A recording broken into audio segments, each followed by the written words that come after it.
두 종류의 사람들이 있습니다. 하나는 남보다 공부도 많이 했고 열심히 일해서 출세를 했기 때문에 더 많이 누리고 다른 사람보다 더 잘 살 권리가 있다고 생각하는 권리를 주장하는 집단이 하나 있고요. 그보다 다른 차원에 있는 사람들은 나는 남들보다 더 많이 공부했고 출세했고 더 많이 열심히 일했으므로 얻은 것이 많아서 더 많이 봉사할 의무가 있다라고 생각해서 봉사를 의무로 생각하는 그런 사람들의 삶으로 나누어진다고 합니다. 전자는 빚을 받아내려는 채권자의 자세라면 이런 사람들이 이 사회에 많으면 많을수록 이 사회는 황폐해진다고 합니다. 그래서 갈취하는 일이 생겨나고 자기 주장을 많이 하게 되고 그리고 사회가 점점 살벌해지는 그런 투쟁의 분위기가 이루어진다고 합니다. 그런데 후자는 자기 자신을 빚진 자로 받아들여서 부모로부터 또 스승으로부터 혹은 하나님으로부터 얻은 것이 너무 많기 때문에 내가 가지고 있는 그것으로 다른 사람에게 반드시 갚아줘야 된다고 생각하는 채무자 의식을 가지고 살아가는 사람들은 그런 사람들이 이 사회에 많으면 많을수록 사회는 살찌고 평화롭고 그리고 사회는 살아갈 만한 의미를 지닌다고 합니다. 만약에 우리가 받은 것이 다 하나님의 은혜다. 건강도 물질도 명예도 인생도 전부 하나님이 선물로 주신 것이라고 느껴질 수 있다면 그것은 절대로 교만해지지 않습니다.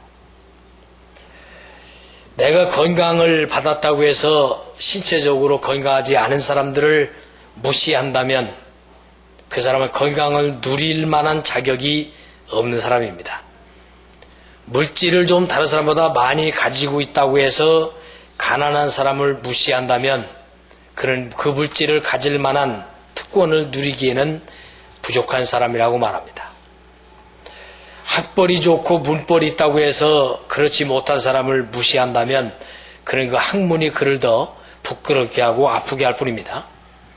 영적으로 은혜를 더 많이 받고 내가 훌륭한 신앙인이라고 해서 믿음 없는 사람을 비난하고 무시한다면 그것은 진정한 영적 은혜가 아닐런지도 모른다고 분석하는 분도 있습니다. 그래서 모든 것은 다 내가 스스로 만들어 가진 것이 아니라 누군가로부터 받은 것이다. 하나님으로부터 받은 것이고 위의 어른들로부터 받은 것이고 주변 사람들로부터 내가 다 받은 것이기 때문에 이것은 최선을 다해서 누군가에게 또 한번 돌려줘야 할 것이라고 생각하는 채무의식을 가진 사람들이 될 때 그 사람이 가지고 있고 지니고 있는 것들은 진정한 의미가 있다고 생각합니다. 저도 사람이 좀 못나가지고 좀 그렇게 잘못된 의식을 가지고 있을 때가 참 많았습니다. 그래서 군 부대에 가서 장교들에게 그 강의를 할 때나 선교지에 가서 집회하고 또 학교에 강의할 때나 또 국내에서 학교와 여러 세미나를 강의할 때 못 나가지고 좀 우쭐한 점이 좀 있었습니다. 마치 내 것을 다른 사람에게 잘 나눠주는 것처럼 마치 무슨 시혜를 베푸는 것 같은 태도를 가질 때가 참 많이 있었던 부끄러운 때도 있었습니다. 그런데 하나님이 어느 날 저에게 깨달음을 주시는 게 뭐냐면 내가 지금 체력이 딸리고 지치고 시간과 물질을 낭비하면서 다른 사람을 위해서 일하는 그것이 손해를 당하는 것 같은 느낌을 갖는다는 게 웬일이냐. 내가 네게 준 은혜, 내가 네게 베풀어준 지금까지 그 많은 것들을 너는 다른 사람에게 아직도 갚으려면 멀었다.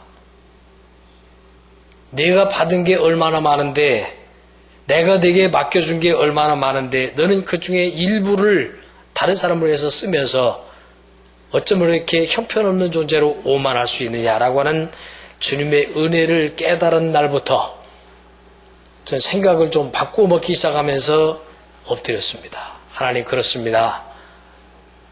마치 내가 만들어서 가진, 내가 이룬 것을 남에게 주는 것인 양 잘못되어진 생각, 오만한 생각을 가져서 심지어는 하나님 앞에 드리는 것조차도 마치 내 것을 드리는 것처럼, 시간을 조금 드리는 것도 마치 내 시간을 주님에게 드리는 것처럼 얼마나 많이 오만을 떨었는지, 내게 하나님이 시간을 안 주시고 내 생명을 데려갔다면 이 시간도 내 것이 하나도 아닌데, 주님께서 주신 생명, 하나님께서 주신 그 시간을 가지고 그 일부분 작은 시간을 드리면서도 마치 내 시간을 드리는 양 오만하고 착각했던 날들이 아픔이 있었습니다. 시간뿐이겠습니까?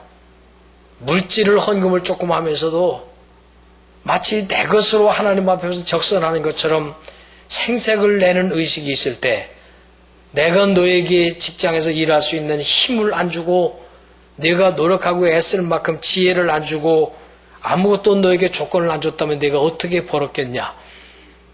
그 모든 것이 내가 내게 준 것인데 그걸 가지고 일부를 떼어서 바치면서 마치 내 것을 주는 양 생색냈던 그 책망의 소리 앞에서 엎드릴 때가 있었습니다. 우리가 가지고 있는 모든 것들이 전부 받은 것들입니다. 우리가 입고 있는 옷도 누군가가 나를 위해서 만들어 주었기 때문에 가능했고요.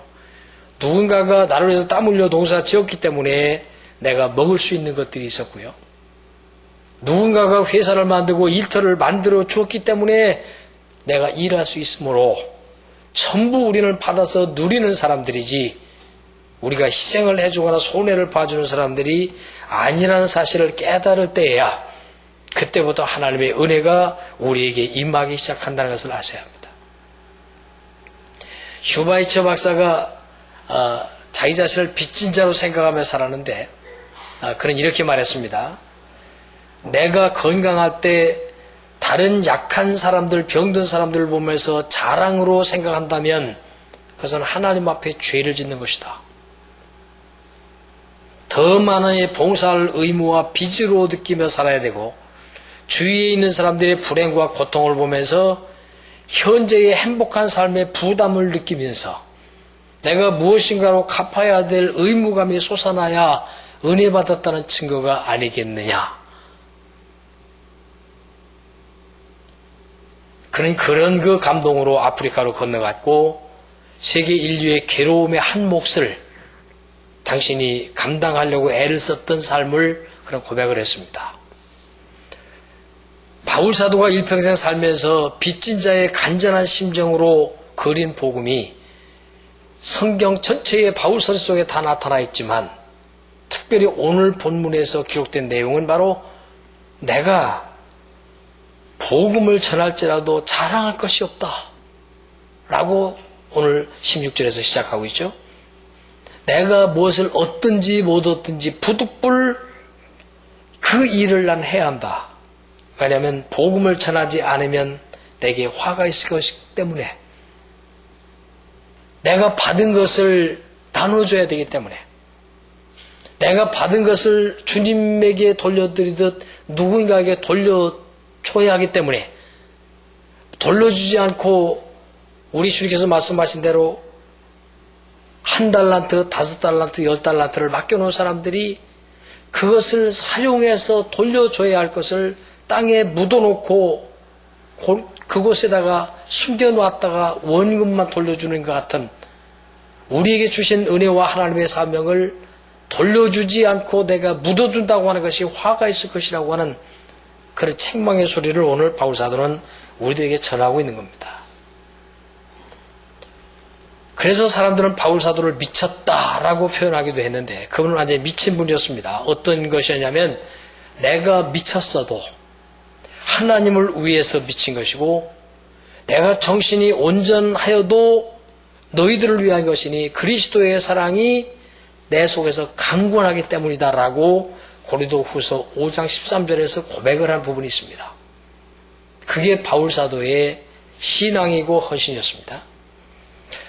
그래서 그분은 평생을 살면서 나는 복음의 빚진 자다, 사랑의 빚진 자다, 하나님의 은혜를 짊어지고 있는 빚을 진 자라고 하는 의식으로 언제나 살아왔기 때문에 그분에게서 나오는 복음은 언제나 그리스도의 뜨거운 사랑이 쏟아져 나왔고 그 복음의 빚진 자 의식으로 살았기 때문에 그분의 가슴에서는 그리스도의 영이 언제나 뜨거웠고 그분의 삶은 다른 사람에 비해서 훨씬 차원이 다른 가치 있는 예수의 사람의 생명을 드러냈습니다. 예수님은 우리들에게 이렇게 말씀하고 있죠. 너희들에게 내가 준 것은 내 생명을 주었느니라. 내가 너를 위해서 내가 가지고 있는 모든 내 생애를 너를 위해서 주었고 내 목숨마저 너를 위해서 네가 죽어야 될 그 죽음의 현장, 저주의 현장에서 내가 십자가에 매달림으로써 너를 위해서 다 죽어주었다. 내 생명이 너를 위해였고 나의 생애가 너를 위해서였고 그리고 나의 모든 땅과 눈물과 애정이 너를 위해서였다라고 우리 주님이 말씀하시고 돌아가셨거든요. 우리는 예수님의 생명을 받은 자들입니다. 예수님의 생명 때문에 내 생명이 영생이라는 것으로 연결이 되어집니다. 그런 존재이기 때문에 우리는 그리스도의 그 생명에 빚을 진 사람이기 때문에 이 빚을 다른 사람에게 돌려줘야 합니다. 그것을 복음의 전파라고 말합니다. 그 사실을 깨달아 안 베드로와 그 사도들이 그 예루살렘 성 안에 들어가려고 할 때 안진뱅이 거지가 돈을 좀 달라고 후거를 할 때 그들은 이렇게 말하죠. 금과 은은 내게 없거니와 내게 있는 것으로 내게 주노니. 내게 있는 것이 뭐냐면 예수 그리스도 이름으로 일어나 걸어라 하는 그 예수의 생명을 그에게 전해줍니다. 그럴 때 안진뱅이가 일어나서 뛰고 걷고 찬양했다고 기록하고 있거든요. 내가 가지고 있는 돈 몇 푼이 귀하게 보이는 사람들이었지만 그 사도들은 예수 그리스도를 생명을 받아들인 사람들은 성령이 그 안에게서 뜨거워진 사람들은 돈 몇 푼 주는 것이 중요한 것이 아니라 내 안에 드러낸 예수의 생명을 그들에게 전해줌으로써 그들에게 내가 진 빚을 그들에게 갚아주겠다고 하는 그런 뜨거운 열정으로 나타난 것을 보면서 이 위대함을 성경에서 발견하게 되는 것입니다. 내게 있는 것 그것으로 내게 준다. 이 말은 뭡니까? 내가 안고 있는 부채는 예수의 생명을 내가 부채로 안고 있고 내가 갚아야 될 빚은 예수 그리스도의 구원의 복음을 나눠주는 것으로서 빚이 청산된다고 하는 사실을 가르쳐주고 있는 겁니다. 바울 사도뿐만 아니라 많은 진실한 기독교인들을 모두 하나님의 사람들로 세우신 사람의 가장 큰 특징은 하나님 나라는 빚진 자입니다. 사랑의 빚을 졌습니다. 은혜의 빚을 졌습니다. 예수님의 생명으로 내가 빚을 졌습니다. 내 목숨 다 바쳐서 생애를 바쳐 드려도 이 빚을 다 갚지 못하고 죽겠습니다. 라고 하는 훌륭한 기독교인들일수록 빚진 자 의식을 가진 사람들이었습니다. 그런데 믿음이 없는 사람들의 특징은 생색나는 사람들이었습니다.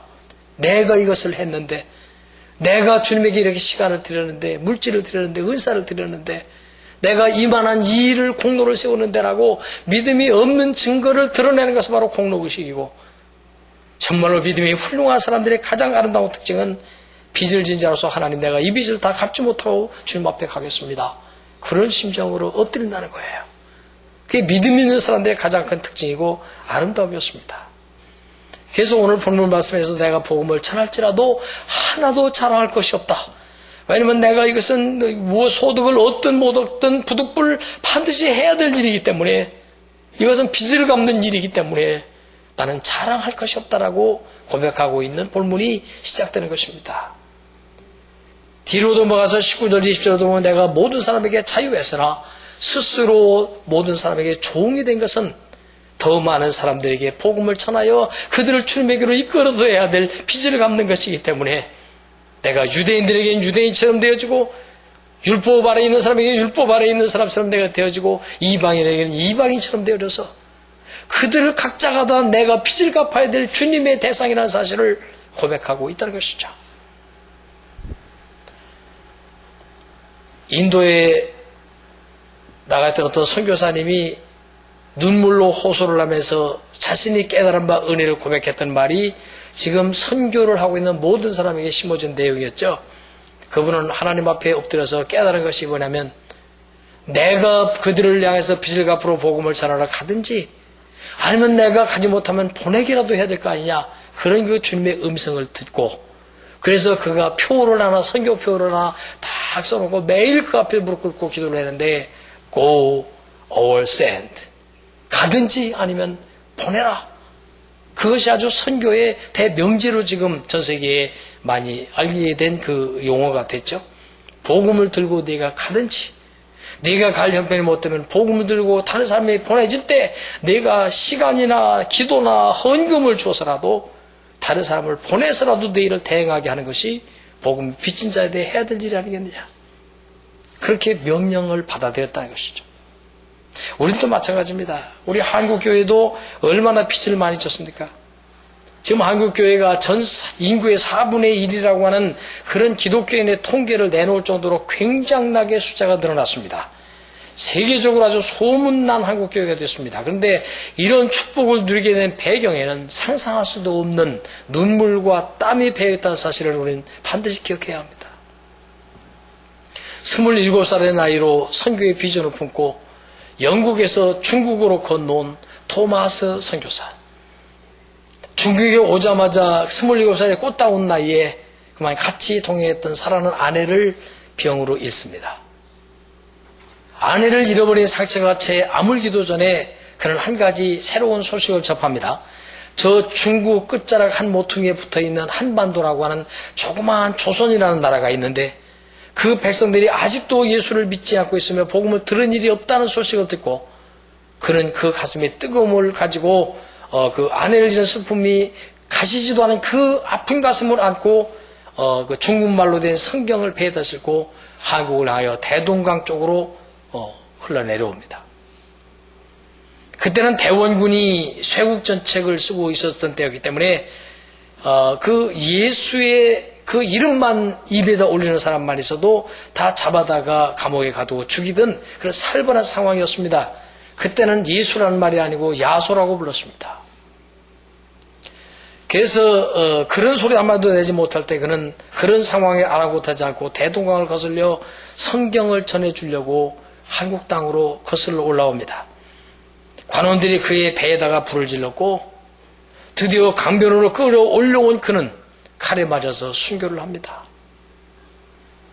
순교를 당하는 피 흘리면서 쓰러지는 그 순간에도 자기의 목에다가 칼로 치는 그 사람에게 성경책을 하나 지어주면서 꼭 읽어보라고 알아듣지 못하는 말로 마지막 눈물로 호소하면서 이 세상을 떠납니다. 그 성경을 받아든 그 사람이 나중에 예수님을 믿게 되고 그에게를 고백했죠. 토마스라고 하는 젊은 선교사가 그 피를 강변에 뿌렸기에 그 피값으로 오늘날 우리 한국교회가 존재하는 것이고 저와 여러분들이 하나님의 자녀가 된 것입니다. 우리 한국교회는 이걸 잊어서는 안 됩니다. 전혀 이름도 성도 알지 못하는 전혀 무관한 우리 한국 이 백성들을 구원하기 위해서 얼마나 많은 선교사를 가서 피를 흘렸고 얼마나 그들은 자기 생명을 아끼지 않았는지 모릅니다.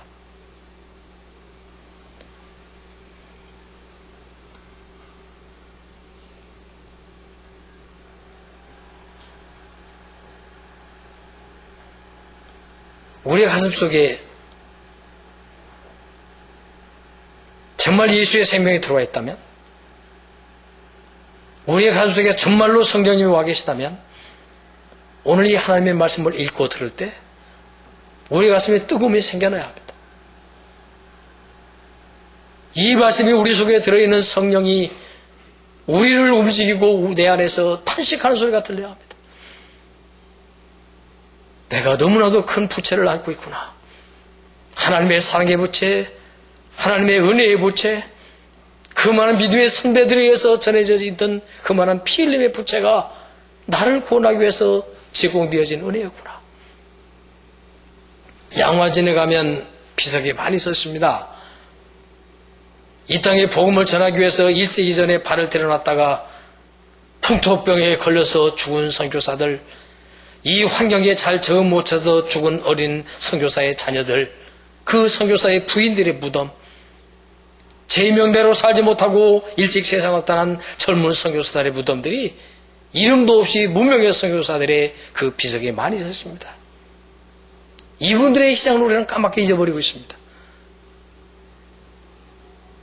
10년 전 혹은 20년 전, 40년 전, 50년 전에 나에게 어리새매에게 복음을 심어주려고 주일학교에서 열심히 땀 흘리면서 찾아다니면서 신방 와주면서 성경 말씀을 가르쳐줬던 주일학교 선생님들의 그 땀방울 때문에 내 안에 믿음이 자라나게 됐고, 내 영혼을 부여안고 책망하면서 권면하면서 돌보아줬던 전도사님과 목사님들의 그 애정 때문에, 그 많은 믿음의 선배들 때문에 내 믿음이 지금까지 유지해 있다는 사실에 대해서 우리는 감격해야 합니다. 그게 빚진 자의 의식입니다. 내가 잘나서 예수 믿었고, 내가 잘나서 하나님을 내가 스스로 선택했고, 내 노력으로 구원받았다고 생각하는 오만함이 있는 한, 그것은 하나님의 은혜와 관계없는 인간의 공로의식입니다. 그래서 권리를 주장하는 사람들은 채권자형입니다. 권리를 주장하는 사람들은 공로의식 때문에 그 사람들은 감사가 없습니다. 당연히 내가 할 일을 했고 내 것으로 했고 나는 당연히 대접을 받아야 되고 나는 공로를 세웠고라고 하는 그 의식이 있는 한 하나님과 관계없는 사람들입니다. 그러나 그런 사람들이 은혜를 받게 되면 감사의 사람이 됩니다. 아, 하나님, 저는 아직도 빚을 언제 다 갚나요? 나에게 그 많이 희생해주고 눈물과 땀을 흘려준 그 많은 사랑의 빚을 내가 언제 다 갚을까요?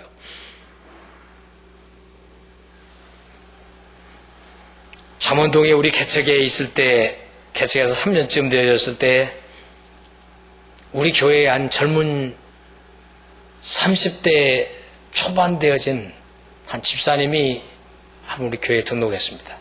여기 오래되신 분은 기억하겠지만 김윤선 집사님이라는 분이 대림아파트에서 출석했습니다.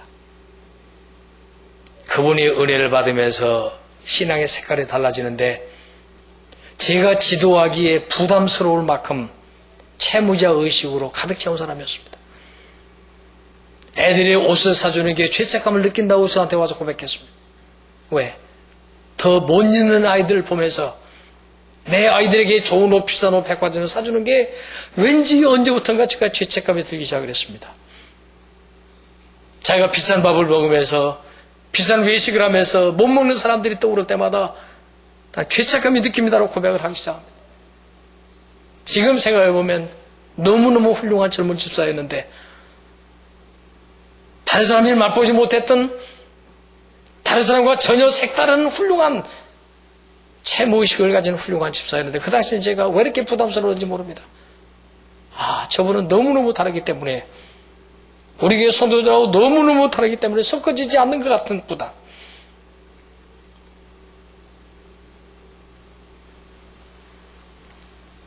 검소함에 감격을 하는 분이었습니다. 다른 사람을 위해서 무언가를 주고 낭비하는 그것을 행복으로 여기는 일이었습니다. 하나님을 위해서 충성하고 드리는 일에 너무너무 감격했던 여종이었습니다. 설교 중에 말하면서 이 말씀에 묵상하면서 그 여종의 얼굴이 떠올랐습니다. 그래, 하나님 앞에 귀한 딸인데 지금도 잘하고 있겠지. 그에게는 교만함이 없었습니다. 그에게는 자기 자랑이 없었습니다. 오른손이나 왼손이 모르겠던 그 아름다움이 지금도 은연중에 기억 속에 남아있는 훌륭한 딸이었습니다. 만약에 우리가 받은 것이 다 하나님의 은혜요, 하나님의 선물로 믿는다면 우리는 절대로 교만해질 수가 없습니다.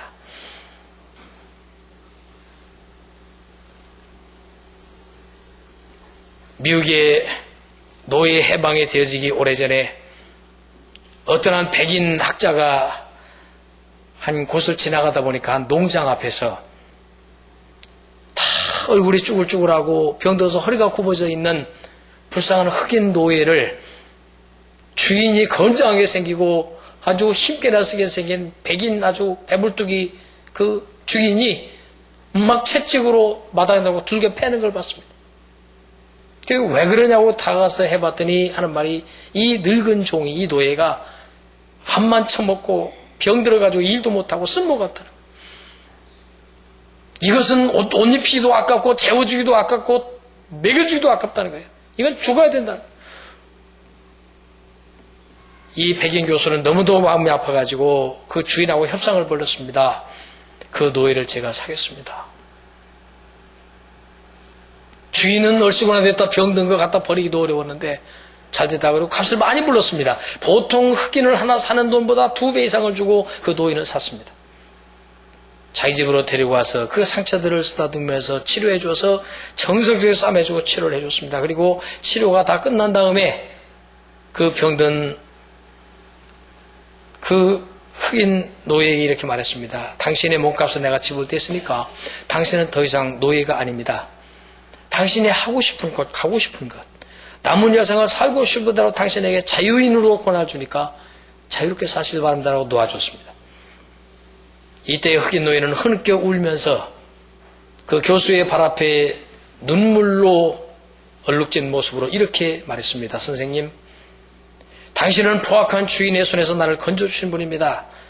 나에게 자유를 허락해 주신 분입니다. 나를 자유롭게 해주셨습니다. 그런데 그렇다면 저는 이제부터는 억지로가 아니라 돈 때문이 아니라 나를 자유하게 해줬지만 나는 당신을 위해서 평생 섬기다가 죽겠습니다.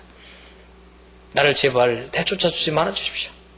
전에는 도망가려고 애를 쓰고 어떻게 하면 도망가 그러자만 생각했는데 이제는 당신을 위해서 떠나지 않겠다고 결심합니다. 교수가 식물학을 전공한 분이었기 때문에 태평양의 한 외딴 섬에 연구할 일이 있어서 혼자 가기 힘들어서 그 노인 흑인을 데리고 갔습니다. 풀숲을 헤치면서 지나가다가 앞서 갔던 이 백인 교수의 발에 독사가 물고 들어졌습니다. 독이 딱 조여지면서 기절해서 쓰러져 있는 그에게 이 흑인 노예는 그 다리 허벅지를 자기 옷을 찢어서 꽉꽉 묶고 그리고 그 독사가 물린 그 부위를 더 찢고 자기 입으로 독을 빼내기 시작했습니다. 피를 빨아내고 또 빨아내고 또 빨아내고 독과 함께 빨아내다가 그 몸에 독이 들어가서 그만 기절해서 그 자리에서 죽었습니다. 백인 교수가 기절했다가 한참 있다가 깨어나 보니까 자기 다리는 묶여있고 독사가 물린 자국은 찢어져 있고 이 노예가 자기의 독을 다 입으로 빨아내고 옆에 죽어있는 장면을 봤습니다.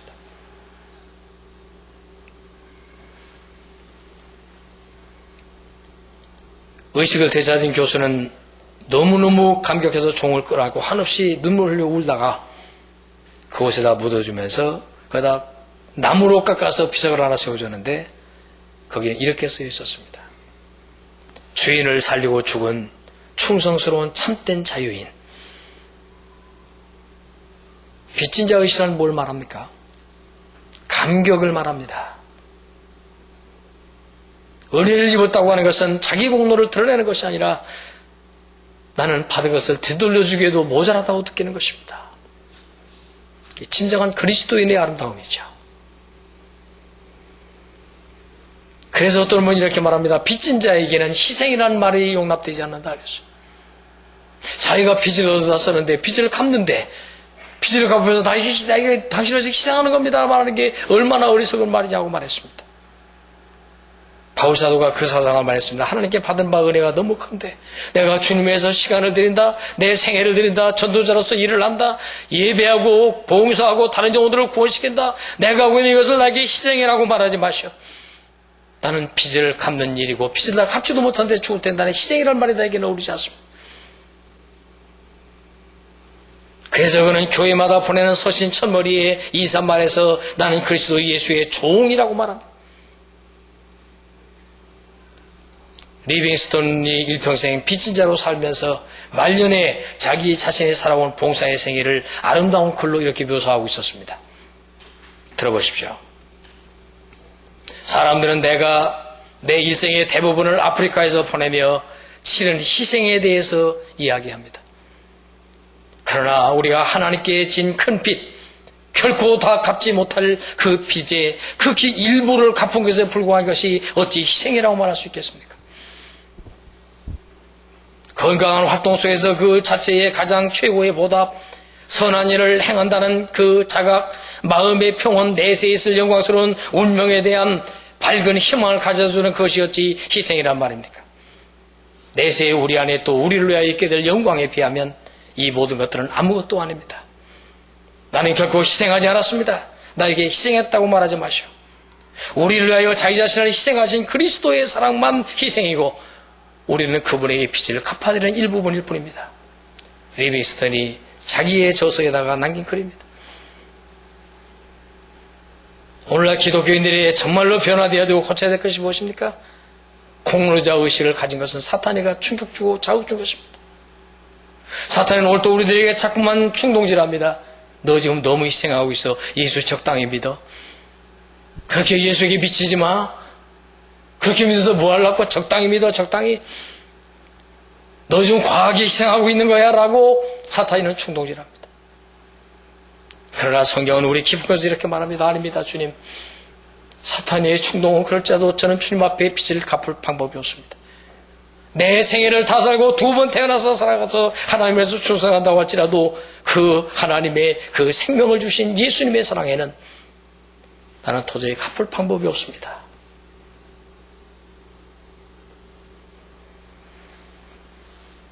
한 사람만 소개하고 마치겠습니다. 태어날 때부터 꼬추였던 여자아이가 있었습니다.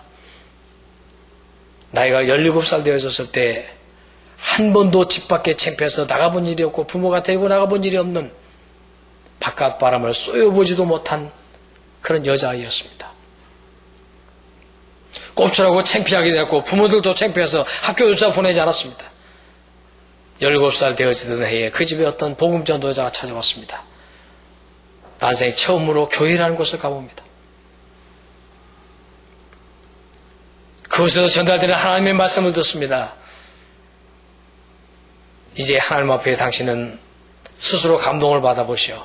내가 살아야 될 이유가 무엇인지, 하나님께서 나를 어떻게 쓰시기를 원하는지를 한번 감동을 받으십시오.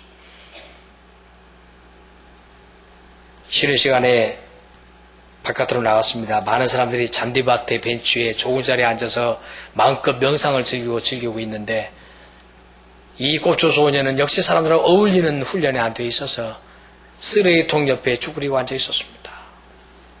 아, 나는 어디 가나 쓰레기구나. 나는 어디를 가든지 쓰레기구나. 절망하고 낙심해 있는 그 옆에 어떤 한 소년이 다가오더니 쓰레기통을 열심히 뒤지면서 무언가를 찾고 있었습니다. 그는 용기를 내서 난생 처음 알지 못하는 사람에게 말을 걸어봤습니다. 거기 쓰레기통을 왜 뒤지느냐고요. 이 소년을 말하면 이 캔이나 종이를 찾고 있어요. 그걸 찾아서 무엇 하려고요? 그걸 가지고 가면 돈이 되거든요. 팔아서 우리 할아버지 할머니 아프신데 약 사드리려고요. 이 고추 소년은 큰 감동을 받습니다. 아하, 쓰레기도 쓸모가 있는가 보다. 아픈 사람에게 약을 사줄 수 있는 그런 가치가 있는가 보다. 나 같은 쓰레기 같은 인생도 쓸모가 있을는지 모른다. 맞다. 나도 홀조 방구석에 박혀있으니 차라리 누군가를 위해서 일해야 되겠다. 그리고 주의 종에게 부탁을 하고 병든 그 몸을 이끌고 꼬추인 그 몸을 이끌고 나약한 할아버지 할머니가 두고 있는 양론으로 출발하게 됩니다. 놀랍게도 꼬추 소녀가 17살짜리 소녀가 양론에서 누워있는 할아버지 할머니를 돌보는데 건강한 사람보다 훨씬 더 유용했습니다. 왜냐하면 건강한 사람은 허리를 구부려야 누워있는 사람의 침대에 닿는데 이 소녀는 꼽치였기 때문에 그냥 쓰면 단범이 닿습니다. 나에게 쓸모있는 일이 여기 있었구나. 노인들을 수발하는 이 고추 소녀 때문에 지각변동이 일어납니다. 쓸모없는 자가 가장 존귀한 자로 바뀌는 순간이었습니다. 아무도 가치를 인정하지 않았던 그 한 불쌍한 한 어린 소녀가 그 양론에서 없어서는 안 될 가장 존귀한 인물로 변하는 순간이었습니다. 그 고추 소녀가 방에 들어가면 그 방에 병든 할아버지 할머니들 마음속에는 뜨거운 애정이 쏟아 올라오고 그들은 한 마음이 됩니다. 그런 힘이 고추가 아니었습니다. 하나님이 보내주신 천사로 바뀌어 있었습니다.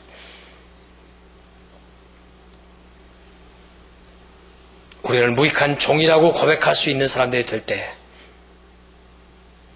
나는 하나님 앞에 이 큰 빚을 갚을 방법이 없다라고 괴로워할 줄 알 때 그때부터 그는 그리스도의 사람으로 자리를 잡기 시작합니다. 나는 빚진 자입니다. 그렇게 겸손으로 바뀌어지게 되고, 빚진 자로 살기 때문에 감사가 마음에 생겨나게 되고, 빚진 자로 살아가기 때문에 다른 사람에게 유익을 줄지언정 다른 사람을 아프게 하지 않습니다. 바울사도 그의 아름다운 그 믿음 안에 예수 그리스도가 역사하신 것처럼 우리의 빚진 자 의식을 가진 믿음이 우리 안에 자리 잡고 성령의 사람이 되어질 때 그때는 감동이 오는 것입니다. 터너라고 하는 분이 이렇게 결론을 내리더라고요. 자기 글에서 기억하십시오. 당신이 태어나기 전에는 아무것도 없었습니다. 당신이 태어나고 난 이후에 다약한 존재로 태어났어요. 그때부터 당신은 모든 것을 다른 사람에게 신세지면서 지금까지 살아왔습니다. 당신은 다른 사람들에게 해준 것보다 다른 사람에게 받은 것이 너무너무 많습니다.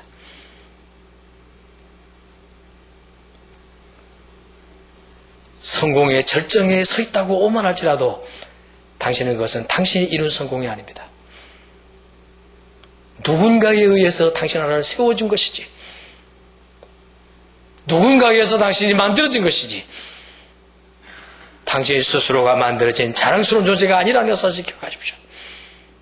당신은 감사해야 합니다. 하나님 앞에, 하늘과 땅 앞에, 부모님 앞에, 선배들 앞에, 당신을 알고 있는 많은 지인들 앞에 당신은 감사해야 될 사람이지 자랑해야 될 존재가 아님을 기억하십시오. 은혜를 깨닫는 날부터 신앙의 색깔은 달라집니다. 은혜를 깨닫는 날부터 하나님의 축복은 시작됩니다. 그 은혜의 감동이 시작되는 그날부터 우리 하나님의 영광은 우리를 통해서 받기 시작합니다. 하나님의 축복이 깨달음의 은혜로 저와 여러분들에게 꼭 임하기를 바라고요. 하나님 앞에 1등가는 자랑스러운 도구대 되어진 축복이 함께 하시기를 예수 그리스도 이름으로 간절히 축원합니다. 기도하겠습니다. 주님, 빈 깡통같이 아무것도 들어있지 않았던, 아니 오히려 더러운 죄악과 악함과 오만으로 가득 차 있었던 추한이 껍데기 속에 우리 주님이 오셨음을 감사합니다. 우리 하나님께서 은혜로 채워주셨음을 감사합니다. 나를 위해서 죽으신 예수의 생명으로 우리 안에 채워주셨음을 감사합니다. 이 생명 다할 때까지 찬송할 수 있게 하시고, 이 생명 다할 때까지 충성하게 하여 주옵시고, 이 세상 살아가는 동안 사랑의 빚을 진 자답게 예수님의 이름으로 모든 사람에게 복음을 전하고 사랑을 전하며 빚을 갚을 수 있는 구원받은 하나님의 자녀들이 되게 해주시기를 원합니다. 존귀하신 하나님, 주님 앞에 이 시간 우리 자신을 드립니다. 사탄의 충동에 의해서 오만해지지도 말게 하시고, 사탄의 속삭임 때문에 병들거나 시험 들지 않게 하시고, 하나님의 음성을 들을 때마다 주님 앞에 엎드려서 부끄럽지만은 최선을 다하는 아름다운 하나님의 도구들로 살아갈 수 있도록 저희를 축복하시옵소서. 우리 예배를 받아주심을 감사합니다. 오늘 귀한 생명의 말씀으로 우리의 영혼을 먹여주시고 촉촉하게 채워주심을 감사합니다. 주의 은혜 안에 거하게 하시고 주의 사랑 안에 거하게 하여 주시옵소서. 예수 그리스도 이름으로 기도하옵나이다. 아멘.